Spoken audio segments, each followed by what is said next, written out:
gentlemen, I want to welcome you back to the Exceptional Conservative Show live from Nation's Capital. I'm yours truly, Ken McClenton. You are watching the best in urban conservative news and talk.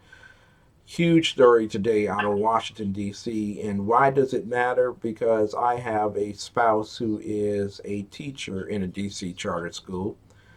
And earlier today, well, it was reported that a individual decided that it was in his best interest to try to lure two children from a charter school and to actually um, attempt to kidnap them. That was broken up, but it opened a conversation in terms of the whole idea of what child abuse is and what we allow for child abuse to be in our communities. And it was just a great joy and a pleasure to have the opportunity of speaking with the great people at the Barbara Sinatra Child Abuse Center out in California today. And on her night off, this is supposed to be her day off. So this is complete dedication and devotion, ladies and gentlemen, to the cause at hand. None other than Araceli Martinez, a tremendous therapist from California. Thank you so much for being with us tonight and making the sacrifice to be here. We can appreciate sincerely your dedication and devotion to children. Um, but the big question tonight for a lot of people is exactly what is child abuse?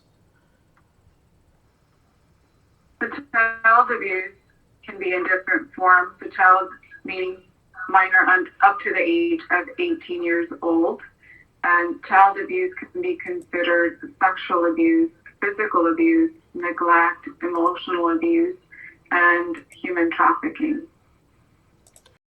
Now, a lot of people have confused the whole idea of abuse as merely something along the lines of disciplining a child or whatever. Um, while that can get out of sorts, the whole idea of what child abuse is, it seems to have been made a novelty in today. Is that your opinion as well, that people have overlooked the concept of what true child abuse is? Yes. And where do you see our parents today on this particular issue as compared to parents of yesteryear? Well, child abuse in general is a very difficult topic for anyone to talk about. And with parents, sometimes very difficult to discuss with their children.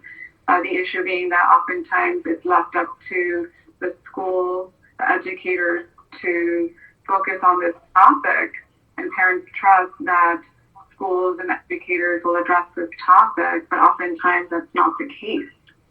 Mm-hmm.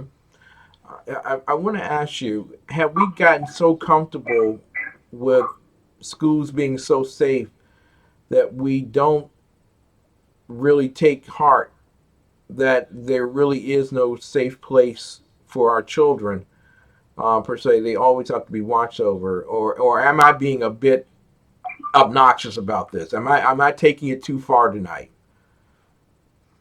Well, it seems as though most recently, with a lot of the school shootings and other forms of violence, that has been the focus.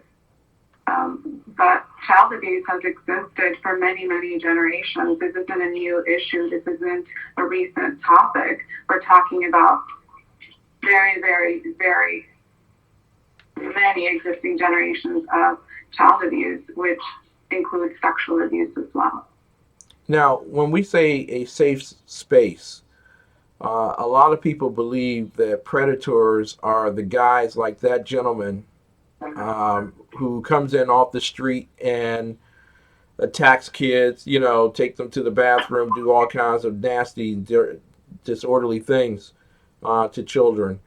But child abuse is also very visible in the home. Am I correct in that regard? That is correct. Our statistics, U.S. statistics show that 90% of victims know their perpetrator, meaning someone that is close to the individual and the family. Wow. Now, I got to ask you there in terms of, you know, Uncle Joe, putting you on the lap or whatever, and all those types of things. How do parents allow someone in the home, family members, to do that to a child? How do we allow that to take place? I wouldn't look at it so much from the point of view of allowing. Oftentimes, perpetrators are very well disguised and do a great job at disguising their inappropriate behaviors. So they have tactics and ways to approach families. They know their strengths, they know their weaknesses, and oftentimes that's the issue. It's not as obvious as most people would think. Hmm.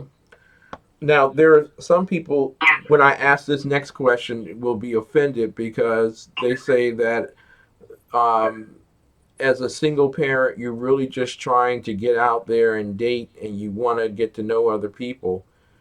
But what do you recommend as a therapist of introducing, new beaux and others to a household environment or family environment? I think it's very important to introduce family values, whatever your values are, as a single parent household or a two parent household, to also incorporate safety and prevention to our children. It's our responsibility as the adults, as the caregivers, as the providers, to create this safe environment for our children. And the best approach is to educate. Now, when you say prevention, uh, now, should a young lady who just found a guy at the nightclub or whatever introduce that person to the household immediately? Should there be a vetting process? How do you vet out a potential predator per se? I wouldn't so much focus on the issue about the predator. I would focus mostly as a parent, as a caregiver. The recommendation is to talk to your children about situations that are considered unsafe and how to keep safe, what to do if they are ever feeling unsafe, how to be prepared. Because it doesn't matter who it is, realistically speaking. It could be in the household, it could be someone close to the parent caregiver, it could be someone in the school, it can be someone outside of the home in the community. We don't know, and we can't tell children to look out for one person specifically, in essence, a significant other, a new boyfriend, new girlfriend. But the reality is that the best approach is to be able to provide our children with the tools to know what to do if they are ever encountering an unsafe situation. Now, I've experienced, in my lifetime, parents who didn't believe the child per se, that something bad has happened or that they've been touched in the wrong way. How do you discern whether the child is telling the truth about someone or not? In your experience, what do you value as the right questions to ask? It's important to consider that our statistics nationally show that children very rarely lie or are untruthful about allegations of sexual abuse. And if a child is making accusations or a disclosure of sexual abuse, something inappropriate, whether it's in person, online, it needs to be taken serious. Exactly. Now, Ms. Martinez, you have been counseling families and individuals, so you've seen the whole range of how the experience of abuse impacts individuals from childhood to adulthood. If you would tell me, what are some of the signs, or impacts of child abuse, on adults and relationships per se? Extensive psychological symptoms throughout the course of a lifetime. especially if an individual doesn't receive the support, the therapeutic interventions that they need to overcome. Trauma and child abuse is something that is very serious, and we see it exhibited in a number of symptoms throughout childhood, adolescent years, and in adulthood, and the relationships that people have with significant others and with their own children. Yeah, you mentioned therapy per se, and I got to ask you in this regard, how difficult is it, or how easy is it for an individual who, as an adult, experienced child abuse to come forward and speak to you about those particular issues? It's extremely difficult, very difficult for individuals to be able not only to come forward and to disclose, but also to reach out for therapeutic intervention. Now, in the sense of not receiving the therapy, there are people in our communities that would say, listen, yeah, hard times hit everybody. Stuff happens to everybody. Why don't you just get over it? How does that work in terms of being a motif that people should follow when it comes to the idea of child abuse? The idea of child abuse is that it's very serious and in a lot of cases very traumatic. Each incident, each case is so different and unique that each person involved has their own experience. And to say that one person who has been abused can get over it versus someone else who's been abused who is struggling, there's a comparison because every person has different effects. Not all forms of child abuse or child sexual abuse are the same. Exactly. Now, how does one open up to you? I mean, you are an authority figure in the sense that you've been given access to someone's mental well-being. Um, do you find it when you're talking to individuals that it's very difficult for them to even trust you because you have their well-being at heart? Absolutely. The therapeutic process is a process. It takes time. Um, we build that trust, that rapport with the individual, with the patient, and we use a therapeutic approach that is tailored to that person, to that individual regarding their own experience of abuse and trauma. At the Barbara Sinatra Children's Center, we primarily focus on treating minors up to the age of 18. We do, however, treat parents and caregivers as well as a form of family therapy. Mm-hmm. And we also conduct a group for adults, which is the AMAC, Adults Molested as Children. Okay. But our work is primarily with minors Now, in an outpatient setting. exactly. Now, you wouldn't think that there would be a great need for your services in today's time periods. I mean, we've gone through the Oprah Winfrey period of our lives, and we've gone through the Donahue periods of our lives where they talked about these particular issues night and day on the programs. But how busy are you today uh, as a therapist dealing with this particular issue? I think it's underestimated. Definitely, we're very, very busy. This issue exists, and I can tell anyone in the community that it's important to have that awareness. If we are this busy as professionals who work in the area of child abuse, because it's happening in our community, and it continues to happen, which is the problem. Now, is the absence of a father in the household, does that contribute to any form of child abuse or neglect or abandonment issues for individuals as adults? It depends on the individual. It Mm-hmm. really does. Mm-hmm. Now, a lot of people who are watching tonight have experienced some form of child abuse and may not know it. Am I right about that? That is correct. Okay. How do they get in contact with themselves on those particular issues? Because child abuse in one person's mind may not necessarily be child abuse overall for someone else. And also that there's a fear that you don't want to tell on somebody and get somebody in trouble who's related to you and close to you. Am I right about that?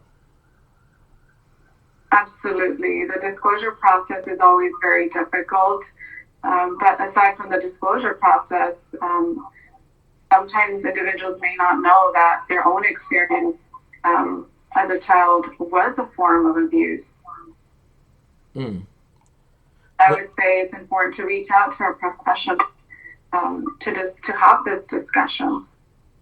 Exactly. Now, you all have launched a anti-bullying campaign as well. Am I correct? To stop bullying. Yes. Okay. So the Barbara Sinatra Children's Center has created a national prevention program, which I'm very excited about. With this national program, we have video animated sort of cartoons that deliver a very direct message about abuse, education, and awareness, different forms of abuse for children, different age groups. We have one series which is for children K through 3rd, another series for children 4 through 6. And the ultimate message in these videos is to create awareness for children on safe touch and unsafe touch, the importance of telling an adult if something is happening that's making them feel unsafe, what to do, such as shout, run, and tell. And we also talk about it doesn't matter who it is, because oftentimes, unfortunately, it involves an individual that the victim may know, which makes it a lot more difficult to disclose. Mm-hmm. We also have another video on street safety and hitting is wrong. The older series includes 2 videos of bullying and that awareness for children, along with a video about smart choices online, which is something that we think is really, really important for our children, different age groups, to be aware of, as most children have unlimited access to the internet, smartphones. And I want to ask you about that, Ms. Martinez, because there have been recent cases where adults have used the internet to bully children. How does a parent step in, per se, and stop that bullying? Do you go after the other parent? Do you call the police? What do you do? Well, first of all, as a parent and caregiver, it's really important to be aware of, what your children are doing, who your children are in contact with, and to supervise the access that they have to electronics, making sure that you know who your children are having contact with. And that's difficult to do oftentimes when children have their own cell phone, their own computers, their own electronic devices. Having this conversation with children at an early age, early intervention is always best. Letting them know the risks about the internet and perpetrators on the internet, what can be considered unsafe, and most importantly, if a situation is identified that's unsafe, such as perpetrator online, whether it involves an adult or a child, it's important for the parents to take action. Take action immediately, report to the authorities, and take any threat, any unsafe situation very serious. Now, a lot of people do leave their kids alone on the internet, and I've seen them go to YouTube and pick out videos that quite simply are inappropriate for me to watch. But parents need a babysitter. So YouTube and the internet are the great babysitters of our time. Is that a form of neglect and abuse to a child when we allow them that particular luxury of freedom to pick out videos and things of that nature? I definitely say it's the adult and the caregiver's responsibility to be aware of what our children are doing. That is our ultimate responsibility. Children, especially younger children, are very vulnerable. They may not know that what they're doing and what they're engaging in is inappropriate or unsafe. And if we're giving them unlimited access to electronic devices without educating, supervising, and explaining the risks, it can be considered neglectful. Exactly. Now, oftentimes, whenever there is a situation like the one in D.C., where recently the sex offender, a recognized and well prosecuted sex offender, was able to get access to the two little boys, convincing them that he was their father and that he was going to take them to see their grandfather.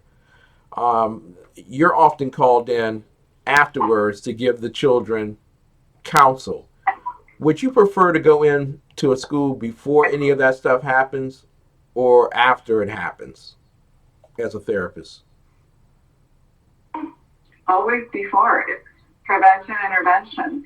So part of my work with the Barbara Sinatra Children's Centers, I currently hold the position of a community outreach individual. So what I do is I come out to schools, the community, and I provide education interventions. And part of that approach is connecting with schools and bringing the protect yourself rules to the school before there's an incident of abuse. Yes. Giving the children the tools that they need to be aware of unsafe situations and giving them examples of what can be considered unsafe. Children oftentimes, especially younger children, may not know. And if no one is talking to them about safety at home and at school, it's a problem. Now, there are some people who are concerned that child protective services might be overly utilized in terms of intervention purposes and that they could lose their parenting rights, that they could lose children from the home. Is that a concern that parents should have or adults should have regarding their children? Or should it be just merely the safety of the child that takes precedent? The focus should be the safety of the child, always. Mm-hmm. Have there been cases where child protective services may have been slightly excessive, even accusing parents wrongly of child abuse? And what do people do then? I'm sure there have been cases, but I would say rarely. Oftentimes, when there's an issue with involving child abuse, it's real, and it does happen. Now, I have a lot of male friends who, and this is coming to the close of our conversation tonight, and I thank you so much for your patience with us, but I have a lot of male friends who have experienced some form of molestation or abuse, either in the church setting or in their home setting. And these guys cannot seemingly commit to any type of relationship with women. Do you find that to be prescient for those individuals, characteristic of individuals who may have suffered child abuse, the inability to have strong relationships with the opposite sex? Absolutely. And that just goes to show how traumatic an experience for multiple incidents of child abuse can be for an individual, regardless of the age, regardless of the gender. U.S. statistics currently show that 1 in 3 girls is sexually abused before the age of 18, and 1 in 7 boys. The statistics are very alarming. 1 in 3 girls? 1 in 3 girls. Oh my God! So you could have a class, a high school classroom, and over a third of the girls could have already been sexually manipulated or assaulted. Am I correct in that? That is correct. So, why? I'm frustrated at this point because, forgive me for delaying the interview. I just think these are important questions. I'm frustrated at this point because it's an obvious issue and concern why aren't we drawing more attention to this particular issue? Why aren't we, talking up more, or how do we even introduce the conversation in a family um, about sexual abuse, physical, verbal abuse, and things of that nature? That's a great question. And it's a question that many of us ask ourselves from different point of views, as parents, as professionals, different capacities.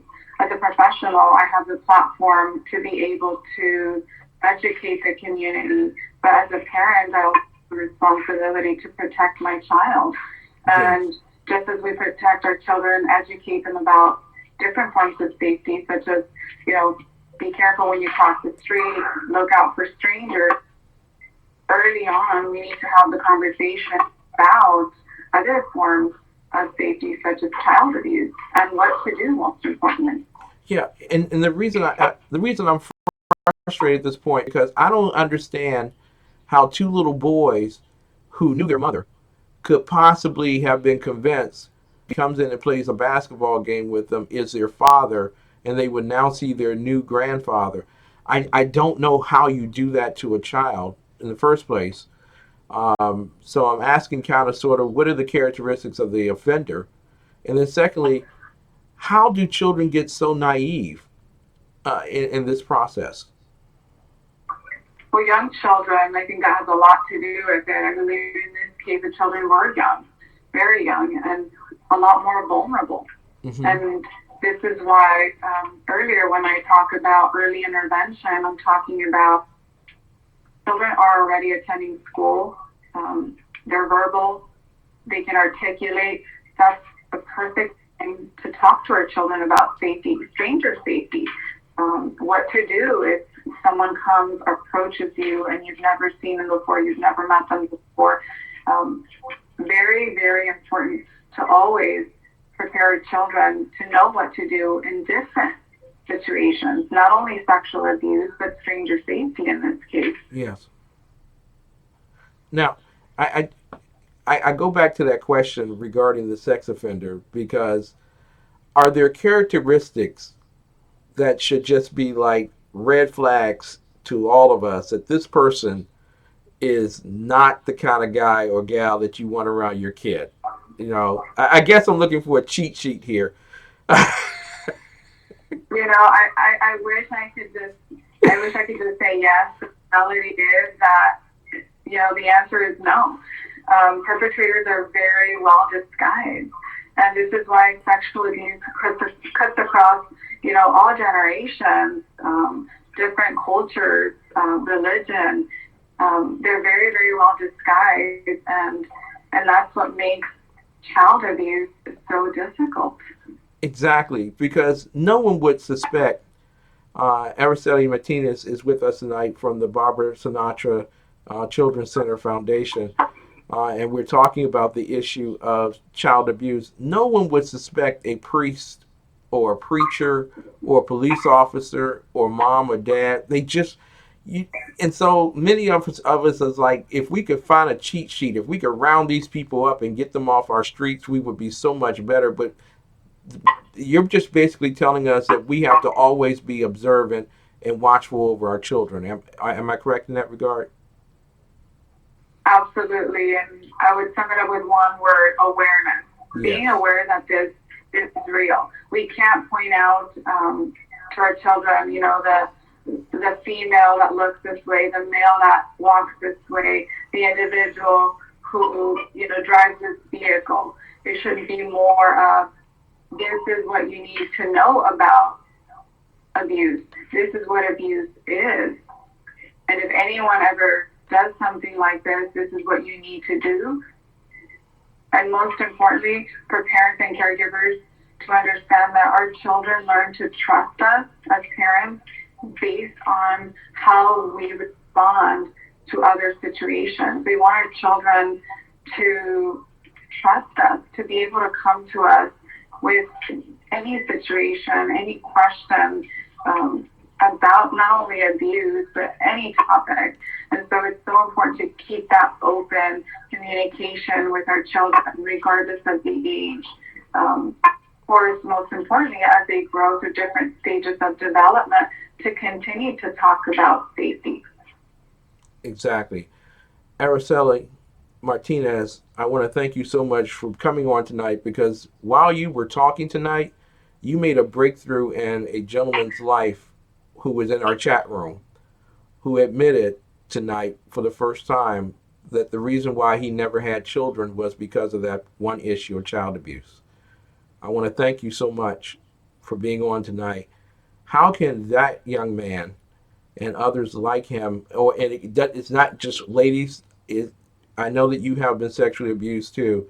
So this question is also along that particular line. It's not gender related. Is how can individuals get the help that they need from organizations like Barbara Sinatra, so that they can have those breakthroughs, so that they can move on and live in their lives? My biggest recommendation to anyone who has been abused is to find help, look for help in your local community. There are a lot of nonprofit organizations such as Barbara Sinatra Children's Center who dedicate this type of work to children, to adults, to individuals who have a history of abuse and trauma. These centers are in your communities, and if you don't reach out for them, you're not going to get the help that you need. And to be able to receive the support and the interventions that you need to be able to reach out for help and support. I'm sorry, one last question. Forgive me, I'm just filled with questions this evening on child abuse. But is there a cure for a sex offender? There's no cure for sex offenders. Can you say that just one more time? Because a lot of people have this dalliance that if you lay hands on them or if you give them a drug, all of that goes away. Is there any cure for a sex offender? There's no cure that I can say. That there's a label, there's a name attached to this cure. The focus should not be on the offender. The focus should be on our children's protection, safety, intervention. There you go. And the reason why I mention that is because I am aware of households in which they knew that someone was doing it, and they said, well, he'll grow or she'll grow out of it. And that just doesn't happen that way. Treatment is necessary. Therapy is necessary, right? Absolutely. For perpetrators, for individuals that have engaged or do engage in this form of behavior, which is against the law, if it involves children, of course. Yes. There's also a lot of support. There are therapeutic interventions and psychological interventions to be able to treat these individuals. Listen, Araceli Martinez, this will not be the last time I call upon Barbara Sinatra and you to come on our program and talk about these particular issues. I thank God for what you do on a daily basis in terms of helping our young people get the protections that they need and the care that they need to become safe and secure adults in their own psyche and in their own hearts and minds. Thank you so much for being with us tonight. God bless you all, and keep doing what you do. Oh my God, thank you so much. My pleasure. Have a good night. Have a good night, ladies and gentlemen. Yeah, I took the command of all the questions. I know I normally go to the chat room and ask y'all to ask Your questions. line has been. But I saw what was happening in that chat room, ladies and gentlemen, and I love the breakthrough that came through. I want you all to know that Barbara Sinatra organization does a wonderful job out in California, but there are organizations just like that in your neighborhood. Find the help that you need in order to secure the hope and aspiration of a great life beyond the abuse that you went through. Ladies and gentlemen, they always ask me, why do you do this, Ken, at this hour of night? You break up, you're halfway through the show, we are really into it, and then you start talking about these kids and where their parents are. I'm not concerned whether the parents know where the children are. I'm concerned whether the children know where the parents are, ladies and gentlemen. It's 10 o'clock. It's 10 p.m. Do you know where your children are?